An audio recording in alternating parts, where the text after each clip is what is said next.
வணக்கம் பவித்ரா. அதாவது தமிழ்நா தமிழ்நாடு மாநில தலைவர், அதாவது பகுஜன் சமாஜ் கட்சியின் மாநில தலைவர் ஆம்சாங் கடந்த சில நாட்களுக்கு முன்பு சில பேரால் படுகொலை செய்யப்பட்டார். இந்த வழக்கில் ஏற்கனவே ரவுடிகள், அட்வொகேட், அது மட்டும் இல்லாமல் அரசியல் பிரமுகர்கள் என மொத்தம் 23 பேர் கைது செய்யப்பட்டிருக்கின்றனர். இந்த நிலையில் வேலூர் மத்திய சிறையில் அடைக்கப்பட்டுள்ள, ஆயுள் தண்டனை கைதியாக அடைக்கப்பட்டுள்ள சென்னையை சேர்ந்த நாகேந்திரன் என்பவர் இந்த கொலை வழக்கு இந்த கொலைக்கு அவர்தான் திட்டம் தீட்டி கொடுத்ததாக காவல்துறையினர் தரப்பில் தெரிவிக்கப்படுகின்றன.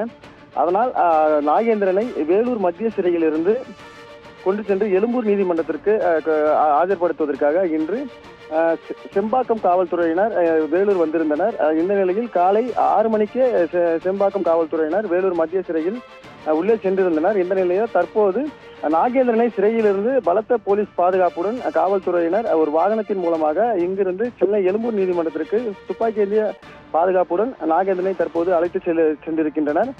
குறிப்பாக ஆம்சாங் படுகொலை செய்யப்பட்ட வழக்கில் அதாவது திட்டம்